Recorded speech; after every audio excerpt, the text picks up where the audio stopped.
Welcome to the Saltwater Report. I'm Bill Hitchcock. It is Thursday, November 13th. Man, living along the coast of North Carolina, you never know what's going to happen. Look at this. From the village red and white of Hatteras, November 11th, we had snow. And they said a blizzard in Hatteras Village at 4 a.m. Y'all be careful out there. Well, not to be outdone, Johnny Mercer's Pier out of Wrightsville Beach. Look, snow. They said 80 degrees yesterday. Tonight, 32 degrees. And not only did we have snow, we had northern lights. Take a look at this picture from Ocracoke Harbor Inn. That was all up and down. Morehead City had got to see the northern lights. And not only that, but a couple of days before that, I was out at Dark 30, and I look up in the sky, I see a rocket. So you never know what's going to happen along the coast of North Carolina, but we're going to talk about a lot of things, such as in our news, we got a follow-up on the mandatory reporting, which starts December 1st. We did a interview with Jesse Bissett. I said, who started this? He said, not the division. And I said, who? Well, I found out who, and I spoke with him. It was Chad Thomas with the North Carolina Marine and Estuary Foundation. Also Glenn Skinner with the North Carolina Fisheries Association. Let's hear what they have to say. Now, we have viewer catches to get out to you. We have a wind and sea report to get out to you. We got a lot of news to get out to you. Just buckle up. Let's jump into some news tonight, November 13th at 6 p.m. at the Division Marine Fisheries office in Morehead City. A meeting for charter and for hire community to meet with the director, Kathy Rawls, to discuss and share their perspectives on challenges facing the industry, including the mandatory reporting law effective December 1st. That's tonight going on. The Carteret News-Times, by the way, reports that North Carolina state-run ferry system is under scrutiny, with some lawmakers suggesting it may be time to consider privatization. Speak English, Bill. A similar bill to privatize the state ferry system was discussed in the state legislature back in 2015. How about this? A new third bridge over Bogue Sound is proposed. The North Carolina Department of Transportation's Projects 323, their mid-island bridge over Bogue Sound, would run from Gales Creek off of Highway 24 to Indian Beach on Bogue Banks. The two-lane bridge would include bike and pedestrian paths, ease traffic congestion, and serve as an emergency evacuation route. At present, there's no funding, no set timeline, and the project remains in the planning stage. If built, it would be the third bridge over Bogue Sound, joining those at Emerald Isle and Atlantic Beach. By the way, as far back as 1977, a third bridge has been wanted. Now, let's jump into the wind and sea report, sea surface temperatures and our weather to find out what this weekend's conditions are going to be like. It's time for our wind and sea conditions. It's brought to us by Satfish, the satellite fishing technology folks. They give us this information in real time and forecast. And now let's take a look at this. This is starting on Thursday morning when I am doing this. You can see the winds out of the north-northwest. Here in the Outer Banks, it's about 20 knots. Here in Pamlico Sound, it's a little bit less, 18, 19 knots in front of the Bogue Banks area. 17 knots down here in the Cape Fear area, around 12 knots. It always seems to be less wind down there in Cape Fear. Friday, what are the projections? Well, the wind's still a northwesterly type direction, although they calm down. Northern Outer Banks, 12 knots. Pamlico Sound, 6, 7 knots. All right, that'll work.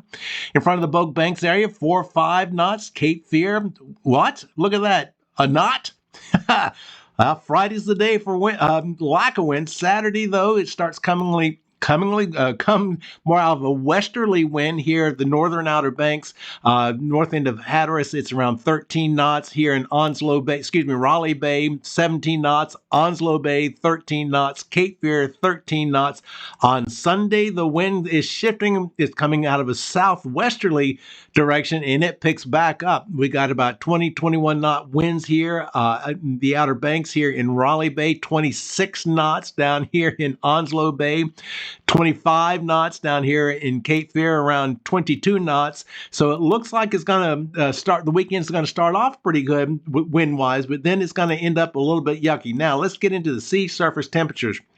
The very first one we're looking at here is the raw data, and there's one reason why I wanted to point out the raw data is this. Look at this here in the Raleigh Bay. This is a warm water eddy. This is rotating counterclockwise, and you can see it is pulling the cold water off of Cape Lookout Shoals and in front of Portsmouth Island, Core Banks here, and wrapping around itself here, which is quite common all the time. But look at this one. This is a much larger one off of the north Outer Banks area. You can see this rotation here is going counterclockwise, and it's pulling that cold water into the warm water.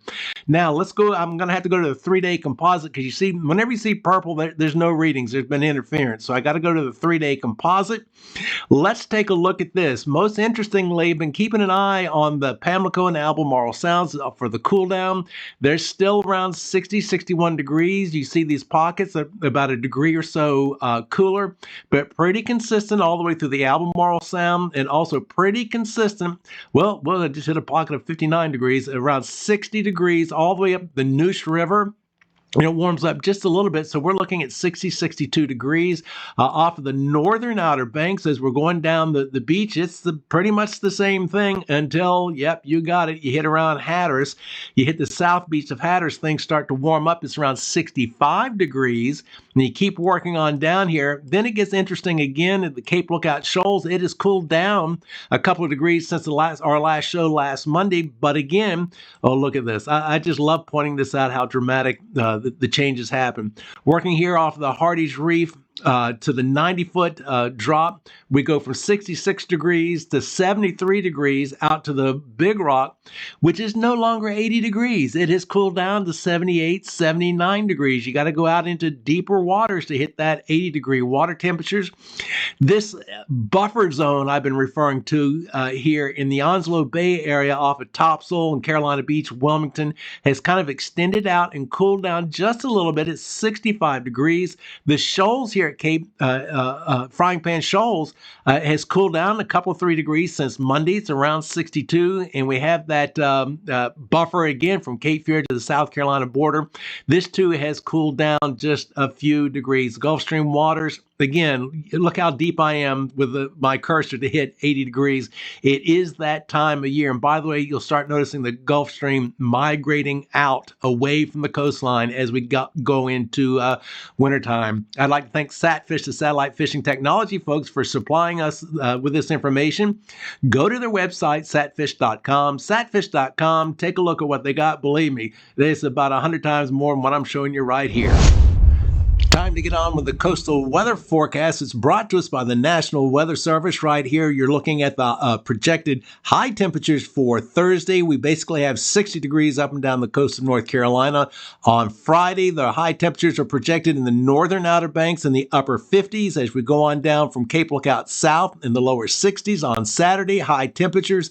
It warms up a little bit. Lower 60s in the northern Outer Banks and Cape Lookout south. We're in the upper 60s. Yay. Let's see if we can find out about Sunday. Sunday, it warms up. Look at there in the northern Outer Banks. They're reaching up to 70 degrees. Down the Cape Lookout south, we're about 69, 70 degrees. So that's pretty much what the high temperatures are going to be like. I'm going to, maybe I'll just dive on into it real quickly. The probability of precipitation, let's go back to Thursday. Look at that. That's the percent chance of rain forecasted for Thursday, Friday, Saturday, and Sunday along the coast of North Carolina, according to the National Weather Service.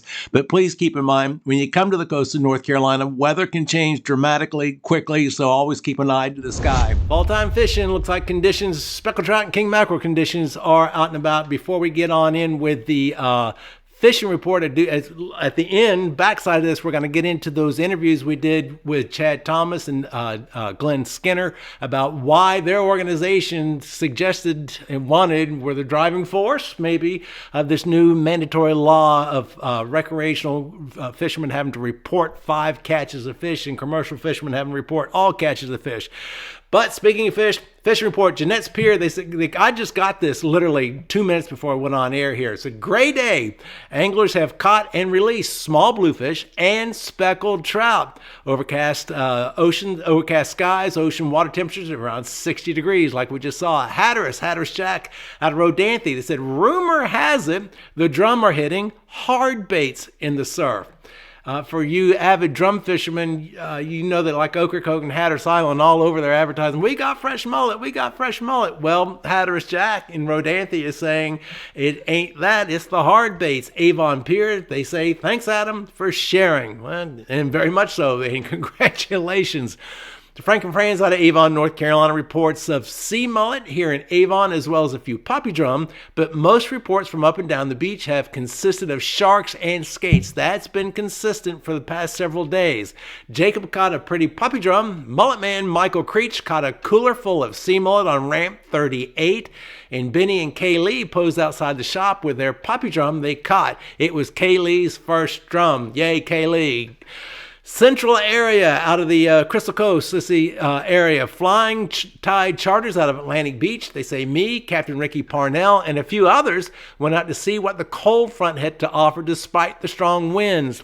The trout and drum bite was on fire. Best all year. We caught over 20 trout with 9 keepers in between 14 and 19 inches and about 15 to 20 reds with 1 keeper. And that's something else I've heard a lot about in the Crystal Coast, Bogue Banks, Cape Lookout area.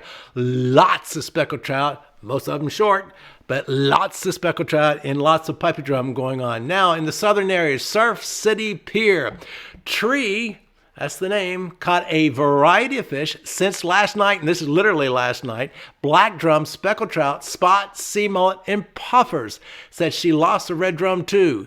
This black drum caught by Daniel weighed 6.9 pounds. All right, Johnny Mercer's Pier. Dalton catches a 3.24 pounds pompano.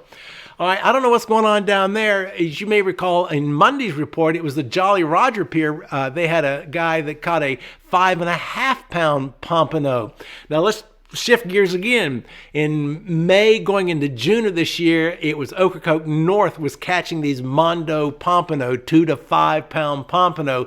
Then all of a sudden, here we are in November, and it's starting to happen down in the southern region. In any cases, congratulations. All right. I want to show Derek Kelly. Watch this video. They're out here shrimping. Can you guys tell me what is this? I don't know. It looks almost like a toadfish of some sorts. You got orange, so using orange means no good for nature. It's probably poisonous. Yeah. I don't know. That's crazy. Y'all post in the comments. What is that? Derek Kelly, what is this? If you know what that little creature looking whatever funky dunky thing is, email me or post on YouTube here at the YouTube channel. Let us know what you think it is, and it looks pretty. I'm glad it's a little thing. I heard something, it's poisonous. I don't know. All right, let's viewer catches. We've got some video from Keith Braswell with a misbehaving fishing team. They said they were fishing the Northwest places. Bait is extremely hard to find this time of year, so I was using Sakara minnows bought from Captain Matt Lamb at Chasing Tails Outdoors. Let's go to them now. Fish on! Out here by myself, Northwest places. Fish on, baby. All right, out there by yourself catching some fish. Also got a picture. It's Brent Braswell caught this very tasty blackfin tuna at the Northwest Places out of Moorhead with Dean Brock and Todd Swenson aboard splitting it. 31-foot contender. Thank you very much, Keith. Randy Johnson and Ed Moore, biggest big/hogfish we have ever seen. Some call them trash fish. We call them chicken of the sea. Love your show. Yeah, thank you very much. It was Randy Johnson and Ed Moore. Love these guys.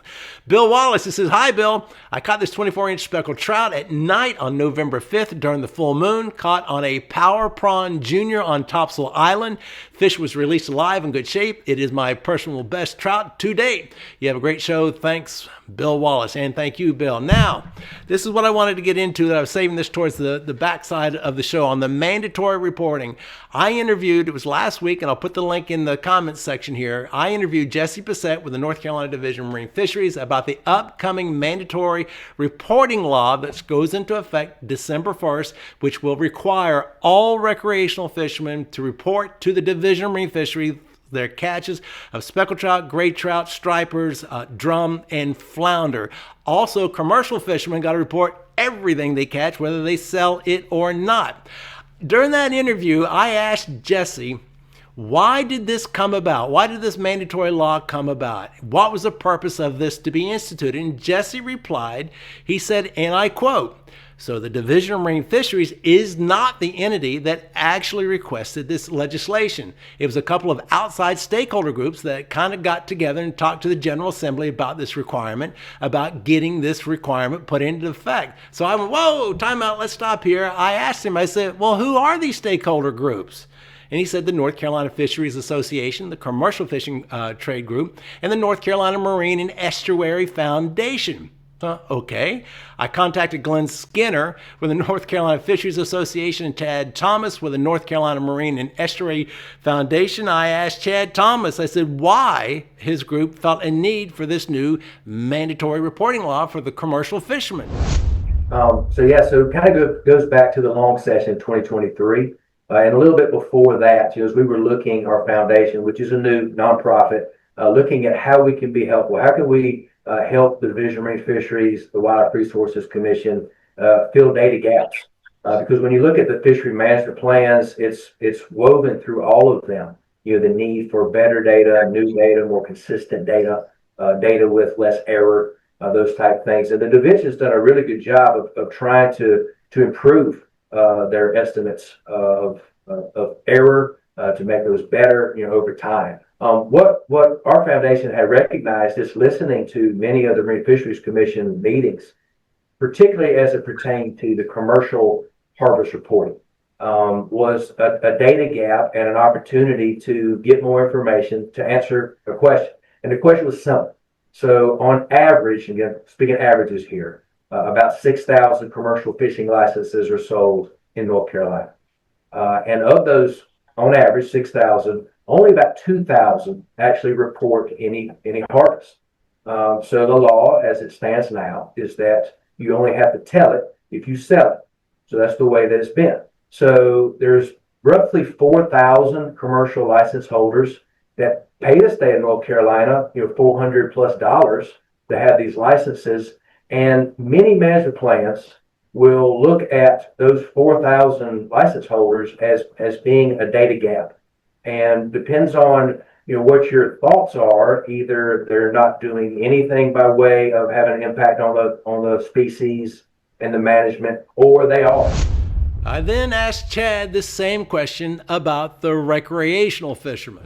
So about this time, we were also looking at, okay, well, that's a commercial data gap. Are there gaps on the recreational side that could also be filled to give better management information? And about August of 2023, during that long session, NOAA, which is a federal group that runs the Marine Recreational Information Program, or the MRIP, put out a report that said their fishing effort surveys, which is part of their male surveys, were overestimating catching effort by 30 to 40%. So you put the male surveys together with the dockside surveys that Jesse talked about, and you get an effort estimate, a catch estimate, and a harvest estimate. Well, the federal group that provides North Carolina data said we've got some issues with the structure of the survey. The questions aren't being asked in the proper order, and because of that, the estimates are too high. So what NOAA federal group chose to do was to start a pilot study in 2023, to do another study in 2024, a large-scale study that's still ongoing now, with the results yet to come in 2026. So what we were left with as managers and people that are interested was the federal data set and the federal managers basically saying, use with caution. They had some different statements that said we don't recommend using the fisheries effort survey when making large-scale management decisions until 2026 has come and passed and we've had a chance to calibrate. They've since changed that wording a little bit and said it's still the best information available, so continue to use it, the different states moving forward. So those two things kind of came together, and talking with some of our legislators, talking with some of our partners, is there an opportunity for us to kind of bring the commercial data gap and the recreational data gaps or opportunities to improve, bring them together, and provide the Marine Fisheries an instrument with some money to be able to come up with some new data streams. So that was kind of the impetus of how all that worked. So it all boils down to data gaps. Chad, thank you very much. I contacted him out of the blue. He got up with me immediately, and I thank him very much for giving us those words. I also reached out to Glenn Skinner for an interview. Unfortunately, Glenn is not only the executive director of the Fisheries Association, he's also a full-time commercial fisherman and couldn't immediately break away for an interview. He was fishing. So Glenn did send me a very detailed response in an email. Here are some highlights, underscore my words there, of highlights from that response. Glenn says this legislation began as a way to settle long-standing claims by the Coastal Conservation Association that many commercial license holders were fishing without reporting their catch. Under the previous law, only seafood that was sold had to be reported, so there was no way to know whether someone with a license was actually fishing or just keeping fish for personal use. The new rules require all commercial harvests to be reported, sold or not, to clarify that question. As for recreational reporting, Skinner says the current system for collecting recreational catch data, known as MREP, is widely questioned, especially during short seasons like flounder, where accurate harvest numbers are critical. MREP was never designed to track precise harvest levels in real time, and its estimates often come months after the season ends, making it impossible to prevent overharvest and quota reductions later. Glenn Skinner goes on and points out to past MREP recalculations that dramatically change reported recreational harvest totals. For example, 1 year's harvest estimates shifted from about 8 million fish to nearly 30 million after the methodology changes. He says with numbers that far apart, it's impossible to know what's truly being caught. His bottom line, better data leads to better management, and both commercial and recreational fishermen benefit from more accurate reporting. Now, I've got to just make one. This is my, and thank you, Glenn, for sending in that email. I know you're out working. It's the time of year for you, and I appreciate the email.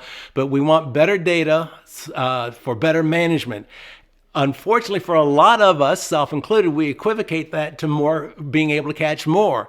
If we have more inaccurate data, it might mean the exact opposite. I don't know, but I just do want to bring that to your attention. All right, that's all the time I have for today. I want to thank Chad Thomas and Glenn Skinner for getting up with me. If you have pictures or video of your catches, email me, billhitchcock@mail.com, billhitchcock@mail.com. And again, you can be a charter boat captain, you can be a pier, you can be a marina, you can be a bait and tackle shop, you can be a professional fisherman, an amateur fisherman. I don't give a diddly doodah. Send us pictures and videos of your catches, of your baits, of your lures, of anything. You know what? If somebody would make one about cast nets or how to clean the fish. I saw a real cool one about cleaning blowfish, puffers. The quality just wasn't good enough for me to air. I mean, send stuff like that to me. All right, that's enough of me. I'm Bill Hitchcock. Until next time, see ya.